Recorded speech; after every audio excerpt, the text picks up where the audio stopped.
Do. Welcome to the channel, lads and ladies, and today, welcome to a new kind of stream. Naval forces and war thunder, lads and ladies. Feast your eyes upon the beauty that is the Fletcher class premium destroyer Cowl DD547. Now I also have in my lineup the Elko 80-foot PT-109 John F. Kennedy's life raft. It's not half the boat it was historically. Moving on. This is... Why do I have an M551 in this lineup? Whoops.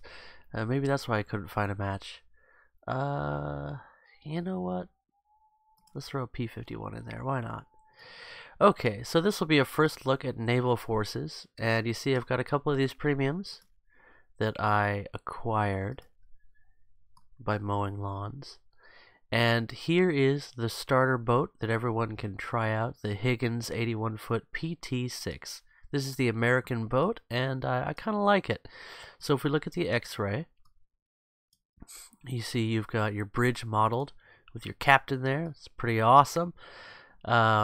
Couple of machine guns, 50 cal and another 50 cal. These are called main caliber guns on this ship, so these will be the ones that are controlled by your mouse by default. Some engines and a couple of torpedoes. Looks like these torpedoes are rear launch torpedoes, so they would drop out the back and then you would scoot out of the way and they would continue on the vector that you were following.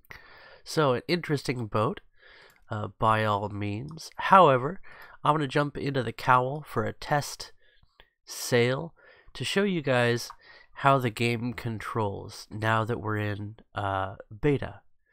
So we'll take her into a test sail. We have the proximity fuse high explosive and armor piercing for the main gun, and the 40mm AA guns or secondary guns. They come with either HE or AP, and both of these still have a mix between high explosive frag and armor piercing tracer, so it's just a matter of which one you want more of. AP is more useful for killing ships, but we'll load it with HE so they can be more effective against aircraft. And then the secondary belts are universal with an even balance between AP and HE. Realistic battles, and we're starting her off. Now, there's a few things to note with naval forces. There's been a few changes since it's gone into beta, and I've gotten a little bit more of a handle on how the controls work, and I thought I would share that with you because one of these things is going to be quite essential for your understanding of how to be effective in naval battles, and I will share that with you right away. So without any further ado, first thing you always want to do is go into controls. First off, let's set, yep, okay, everything's set up the way we want for now. I've changed a couple of controls around. Maybe it's just one. Steering is reasonable, weaponry makes sense. Take note of how to use your torpedoes. Torpedo aiming mode is Q, and quickfire is space by default. I've changed the camera aiming mode to the C key, which is what I use for tanks and aircraft. And targeting at the point, I've set up for left shift. So what's that mean? You can target a enemy vehicle with the same target button that you use for tanks and aircraft. I've set mine up to clicking the mouse wheel. And targeting at the point tells your guns to target a specific point on the scenery, as opposed to, say, a vessel that's moving. So we'll get more into that. And then mouse wheel is distance correction. So this is essential. This is it's absolutely necessary, and I'll show you what that is in a second. It's just like using the aim adjustment in tanks, only it's even more essential here because it's done automatically for your guns in this mode. So notice in the upper right of the aiming zone it says waiting for target acquisition, and now it says target acquired. Interesting. I've acquired the sky, lads and ladies. Now I'm going to acquire a new target. This little boat here, this LS. And now it says target acquired, distance measured 1100, error plus or minus 25. Okay? And then it says here shooting distance with correction, 1050. So where it's actually aiming for is at 1050. So you see me moving the mouse wheel back as though I'm scrolling down a page. It's lowering that number. Now I'm moving the mouse wheel up. Shooting distance with correction is going up. I want it to match the measured distance. So it's around there. Let's open fire. There we go.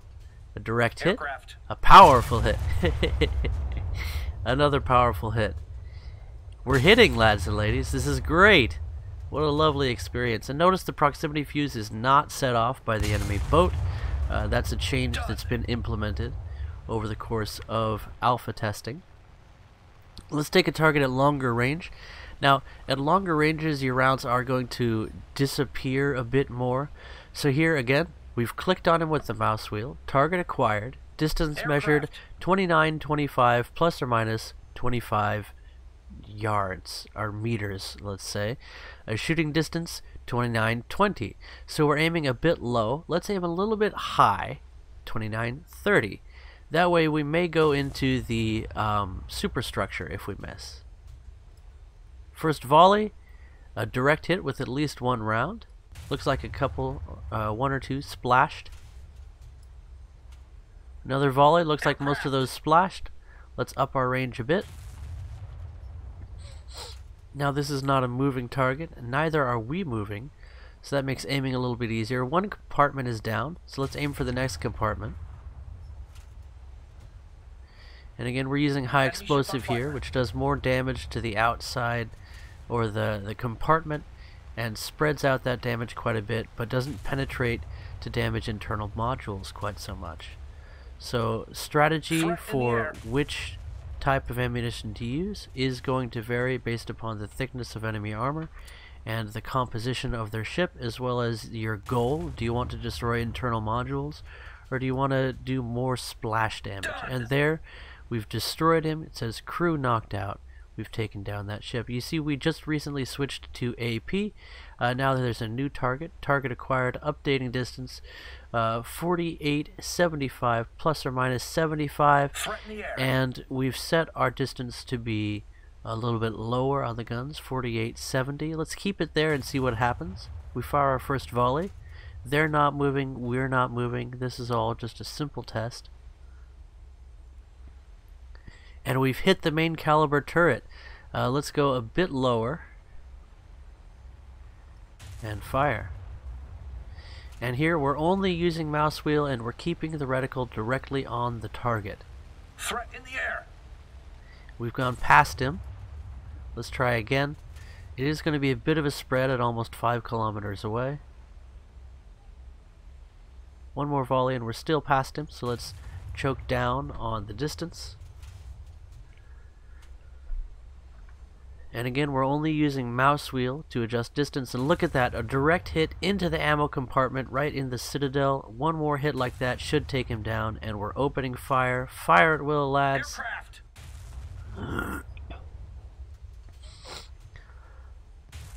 Looks like we're going over with that one.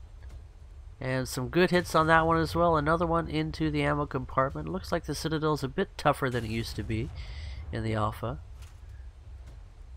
Shots are bracketing back and forth here. Let's aim a little bit further forward toward the bow, as it were, I believe. I think that's called. I'll hear a stern lecturing if I'm wrong about what the bow is. Let's see, we're aiming a little bit high, it looks like, so I'm choking back a little bit more on the distance. Quite a bit of hits. It looks like you can take a bit of damage and still keep on trucking with these destroyers. And we've taken down one compartment. Still trying to aim for that ammunition, but with the spread on the guns at this distance, it's not the best thing to aim for, apparently. Aircraft. So let's aim down the ship and try and take down some more compartments. Let's aim for the stern of the ship. Try and take down his other cannons. in a live fire situation, this would be helpful to eliminate his main caliber guns, to say the least. And it looks like at this point we're having a hard time hitting the target. Let's see, it looks like we're just sort of bracketing him. So yeah, at this range it's difficult to hit him. Let's go back to aiming. Oh, there we go, we took down a main caliber turret. It does take these rounds quite some time to get to their target. So, as you can see, the aiming system is consistent. At longer ranges, you're going to, of course, have some spread on your rounds. You just need to pay attention to what target you have acquired. And don't use the mouse to aim. You want to put the mouse directly on your target or lead for speed differential. You know, if they're moving this direction relative to you, then make a lead. If you're both moving in this direction at the same speed, put your mouse directly on them, because you won't have any speed difference between you. So whatever the difference is, if they're going slightly slower, aim behind. If they're going faster, aim ahead. If they're moving in that direction relative to you, again, use your relative aim like this. That's what the mouse is for. It's only for relative speed adjustments. You get it? For distance adjustments, it's mouse wheel. And then pay attention to what you have here. A distance measured 485, and we're aiming for 470. So let's aim for 480 or 490. Yeah, let's aim above him. Load high explosive and fire. Looks like that was actually AP-HE for that one volley, and now it'll be high explosive, and yes, we take him down with no problems. Now back to this guy. Target acquired. 4725.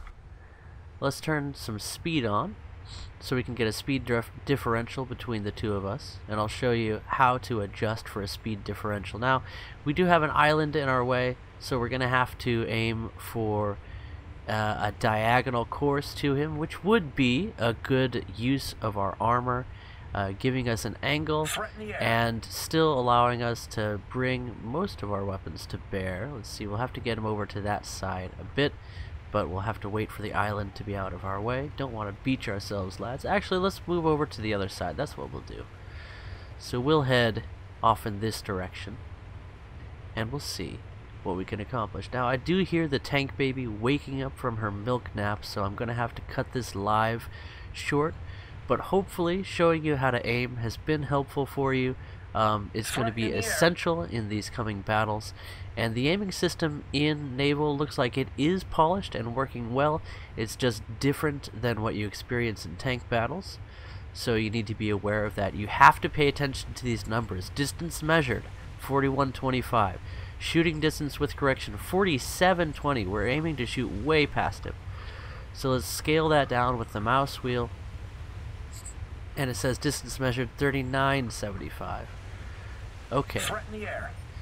So let us then... Oh, and you can just click the target button to reset it to what they told you to.